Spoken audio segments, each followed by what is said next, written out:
A young woman headed home after a night out with friends, but she never made it. At first, no one could have imagined what happened, but as soon as police got involved, the case took a completely unexpected turn, one that made this investigation truly unique. And yet, despite having a mountain of evidence, detectives struggled to crack it.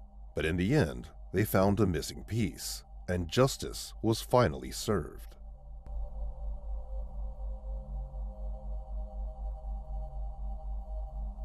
Jessika Lynn Kalaher was born on May 8, 1982, in Austin, Texas. She lived there with her parents and two brothers until the family later moved to a small town called Pflugerville. Jessika was warm, friendly, and easy to get along with. Making friends came naturally to her. But she wasn't just social, she was also incredibly driven.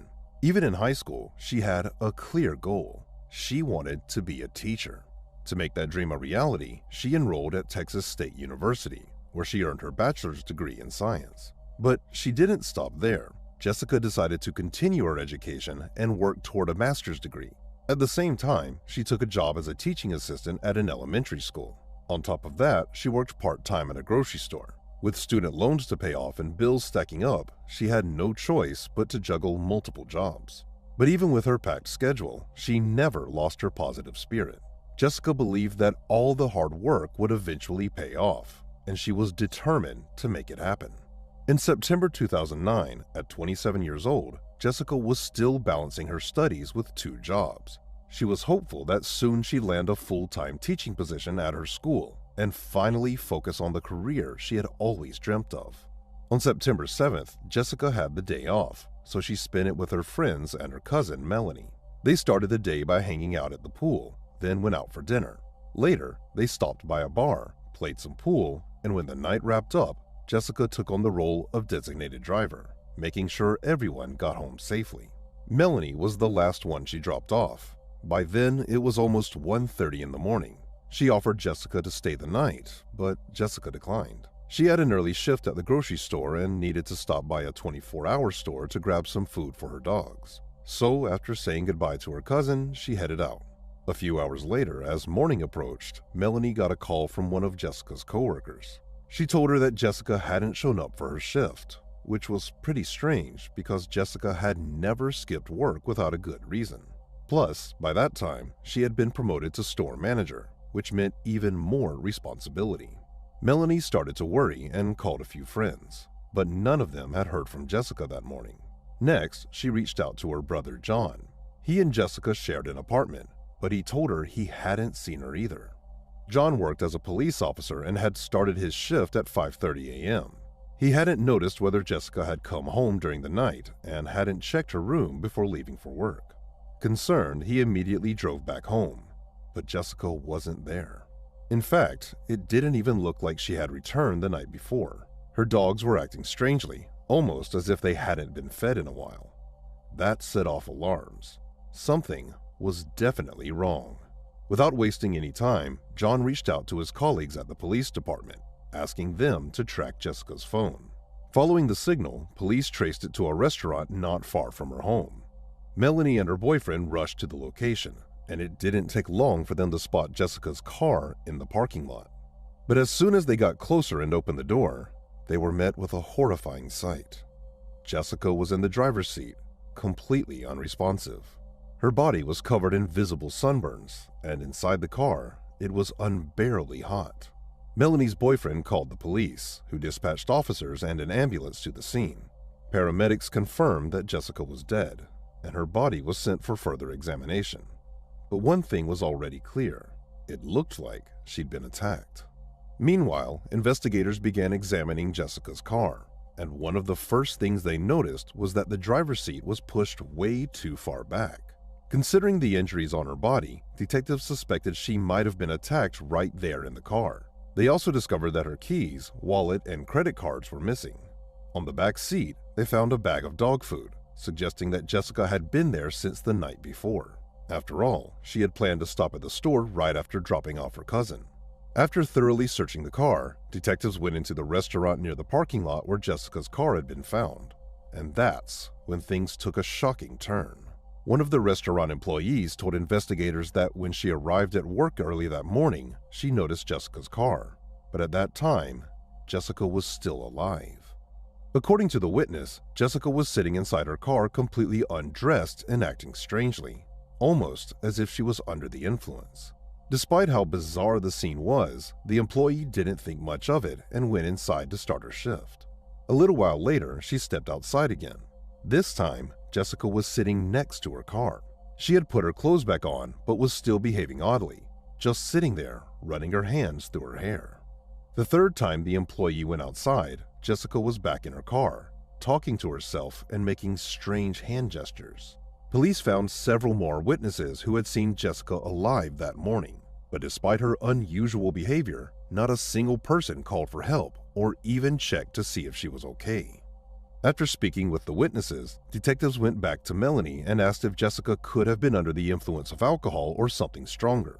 But her cousin was adamant Jessica had been completely sober that night. She was the designated driver, responsible for getting everyone home safely, and she had work in the morning. As for drugs, Melanie insisted that Jessica had never touched them in her life. None of it made sense to investigators, but soon they stumbled upon a possible explanation for what had happened. Medical examiners found signs of strangulation on Jessica's body, marks left by both hands and some kind of material, possibly a rope or a belt. She was also covered in bruises and scratches, and she had been sexually assaulted. According to experts, the trauma she endured could have caused a brain injury, which was only made worse by the fact that she had spent hours sitting inside a hot car under the scorching sun. This might explain her strange behavior, why she seemed disoriented and never called for help. Most likely, Jessica was so out of it that she didn't even realize what was happening to her, and in the end, she succumbed to her injuries. Toxicology reports backed up what her cousin had already said. There was no alcohol or drugs in her system. So, if just one of the witnesses had called for medical help, doctors might have had a chance to save Jessica. But now, it was too late, and detectives had to figure out who was responsible for her death. They focused on finding CCTV footage, but there were no cameras near the parking lot where Jessica had been found. Still, they figured out one thing. If she had bought dog food in the middle of the night, she had probably stopped at the 24-hour Walmart just across the street. Detectives obtained the store's security footage, and there she was, Jessica pulling into the parking lot and walking inside. She was alone and seemed completely fine. There were no signs that anything was wrong. She went straight to the pet food aisle, grabbed a large bag, and headed to the checkout. Everything looked normal, but then, as she walked out of the store, detectives noticed something interesting. Just a few seconds later, a man followed her outside. Reviewing more footage, detectives saw that the man had arrived at Walmart just minutes before Jessica. He parked at the far end of the lot and walked inside, but instead of going into the store, he headed straight to the restroom and then walked back out. Checking the entrance camera, detectives saw him walking directly behind Jessica, and he was definitely in a hurry. But then they hit a problem. Jessica's car was parked right behind a large tree, completely blocking the view from the cameras. Still, the footage was enough to track the man's movements. He walked toward Jessica's car, disappearing behind the tree, and never came back out. 2 minutes later, Jessica's car pulled out of the parking lot. Another camera later captured it arriving at the restaurant parking lot where she would be found the next morning. A little while later, someone stepped out of Jessica's car. This person walked across the lot, heading straight for Walmart's parking area, where he got in the same vehicle the suspicious man had arrived in earlier. At this point, detectives were almost certain this person was directly involved in Jessica's murder. But there was one problem. The surveillance footage was too poor to clearly identify him or his vehicle. Still, detectives weren't out of options. Since Jessica's credit cards were missing, they checked her accounts for any recent activity. And that's when they found a lead. One of her cards had been used at a gas station about 20 minutes after her car was left in the restaurant parking lot. Detectives pulled surveillance footage from the gas station and immediately spotted the red pickup truck their suspect had been driving. And when they checked the camera near the register, their suspicions were confirmed. It was the same man. Now they had proof that this person had Jessica's credit card, and that only made him look even more guilty. They released footage of the suspect and his vehicle to the news, asking the public for any information about this man. Meanwhile, detectives kept searching for more evidence, but they couldn't find any other leads. Days passed without any major breakthroughs, until they got a call from a woman named Leslie. She told them that the man in the footage looked a lot like her fiance's best friend, 29-year-old Crispin Harmel. But that wasn't all. According to Leslie, Crispin was supposed to stop by that evening to pay back the money he owed, but he never showed up. Later, when she saw the news report about Jessica's murder, she immediately recognized him in the surveillance footage. She couldn't believe he might be involved in something so horrific, but she still knew the right thing to do was call the police. Detectives began digging into Crispin's background and quickly uncovered an interesting detail.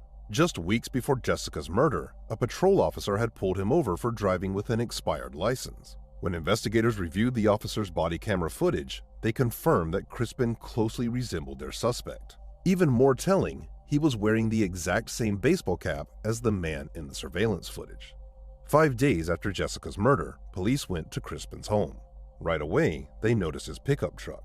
It was the same model as the one caught on camera, but something was off. It looked like Crispin had made some cosmetic changes. Chrome details that had been visible in the footage were now painted over in black. When detectives knocked on his door, Crispin surprised them right away. Without hesitation, he admitted that he had met with Jessica that night. According to him, they connected through an adult website and had arranged to meet for a no-strings-attached hookup. Crispin claimed they met in the Walmart parking lot, where he got into Jessica's car. According to him, she then drove them to a park, where they had consensual sex before she dropped him back off at Walmart. Before he left, they sat in her car and talked for a while. He told her he was struggling financially, and according to his version of events, Jessica gave him her credit card so he could pay for gas. Then, they said their goodbyes and went their separate ways. The next day, when he saw news reports about Jessica's murder, Crispin said he panicked. Afraid he would be accused, he threw away the credit card and repainted parts of his truck.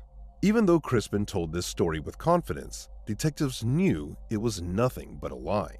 It looked like a desperate attempt to avoid responsibility. The surveillance footage alone was enough to tear his version apart. He claimed they had arranged to meet in the Walmart parking lot, yet he never approached Jessica until after she returned to her car. Then, he said she had driven him back after their supposed encounter. But the cameras told a different story. They clearly showed him walking back to his own truck alone. Jessica's car never moved from the parking lot until the next morning, and no one else had approached it. Detectives seized Crispin's phone and computer, along with Jessica's devices. As they suspected, there was no trace of any communication between them. No messages, no calls, nothing. In fact, Jessica had never even visited the adult website Crispin claimed they had used to arrange the meeting. But when investigators dug through Crispin's computer, they found something interesting. Just hours after police discovered Jessica's body, he had searched for and read multiple news articles about her murder. Jessica's friends and family didn't believe his story either. According to them, she wasn't the kind of person who would go looking for a one-night stand, let alone meet a total stranger in a parking lot in the middle of the night.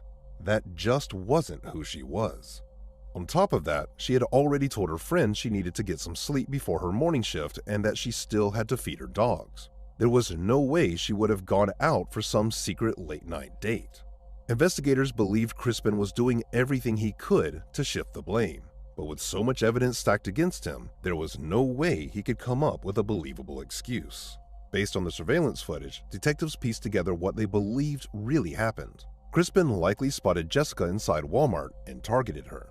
He followed her to her car, got in, and used threats to keep her from screaming or fighting back. From there, he may have forced her to drive to a nearby park, where he assaulted her before returning to the parking lot near Walmart, closer to his own truck. Before leaving, he strangled her and stole her wallet and credit cards. When police confronted Crispin with this version of events, he stopped answering questions and asked for a lawyer. Despite the strong evidence against Crispin, investigators faced a serious challenge, one that could put the entire case at risk. The fact that Jessica had remained alive for several hours after the attack created a major legal hurdle. The problem was that medical experts couldn't say with absolute certainty why this had happened. Cases like hers were so rare that medical science simply hadn't studied them in enough depth. As we know, the official cause of death was listed as strangulation. But until that point, there had never been a single documented case of someone being strangled, surviving for hours while walking and talking, and then dying later as a direct result of this attack. Because multiple witnesses had seen Jessika alive, the prosecutor wasn't confident that a jury would return a guilty verdict. The only thing that could truly seal the case was a confession, but Crispin refused to admit to anything. Detectives found themselves in an incredibly difficult situation. They were certain that Crispin was responsible for Jessika's murder. No one else could have physically committed the crime, but because she had remained alive until the morning, there was a real risk that the case would fall apart in court. Hoping to strengthen their case, investigators searched Jessika's car for any additional evidence, but they came up empty. There were no fingerprints, no DNA, nothing that could directly tie Crispin to the crime scene. Still, prosecutors found a temporary solution. They charged him with evidence tampering in connection with Jessika's case. As we know, Crispin had admitted to throwing away her credit card and repainting his truck, both clear attempts to cover his tracks. Since they had his own words as proof, they at least had enough to hold him accountable for some crime while they continued working to build a stronger case. In May 2010, Crispin pleaded guilty and was sentenced to 10 years in prison for evidence tampering. But detectives had no intention of giving up. They were determined to get full justice for Jessika, and to do that, they needed solid scientific proof directly linking Crispin to her murder. For years, they kept searching without any progress. But then, in 2013, they came across a scientific article that changed everything. This article described cases where strangulation didn't immediately result in death, as it typically would.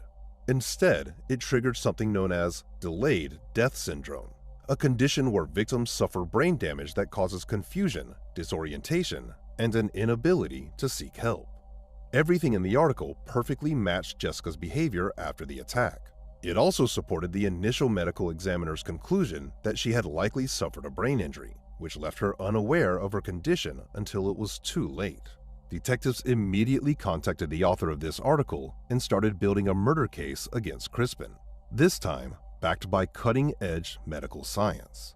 In May 2014, Crispin was officially arrested for murder, but he continued to insist on his innocence.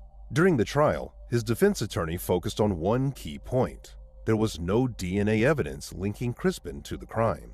The prosecution had argued that Jessika had fought back during the attack and likely scratched her attacker, which should have left traces of DNA under her fingernails.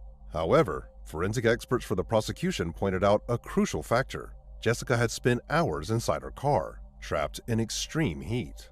At such high temperatures, DNA degrades rapidly, and by the time her body was examined, any genetic material under her nails would have already broken down beyond the point of recovery. In addition to the forensic evidence, prosecutors relied heavily on the overwhelming amount of surveillance footage, which clearly pointed to Crispin's guilt.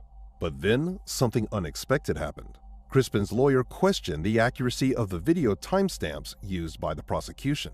See, when investigators first got the footage straight from the security cameras, there were no timestamps on it. Since the exact timing of events was crucial to the case, prosecutors used specialized software to add them later.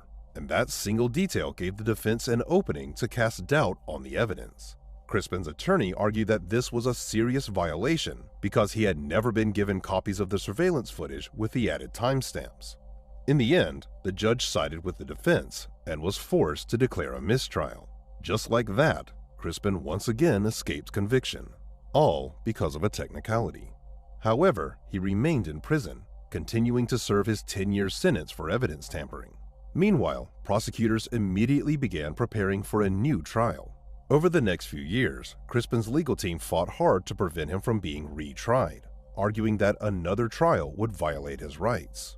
But in the end, a higher court ruled in favor of the prosecution, clearing the way for justice to finally be served. The new trial began in 2018, and this time, the prosecution made sure to cover every detail, leaving no room for the defense to exploit any technicalities. In the end, they succeeded in convincing the jury of Crispin's guilt, and he was finally convicted of murder. He was sentenced to life in prison without the possibility of parole. Prosecutors had chosen not to pursue the death penalty, fearing it might weaken their chances of securing a guilty verdict. They knew the delayed death syndrome argument could still plant doubts in the jurors' minds, and in death penalty cases, a conviction requires absolute certainty. A few years later, Crispin tried to appeal his sentence, but his request was denied. As a result, he remains behind bars with almost no chance of ever walking free. Jessika's family thanked investigators and prosecutors for their relentless pursuit of justice, even though it took 9 long years to reach a verdict. However, they also admitted that before the sentencing, they had hoped it might bring them some relief and closure. But in reality, no punishment for Crispin could ever truly ease their pain. Share your thoughts on this story in the comments section, and don't forget to press the like button if you enjoyed my video. Thank you for watching.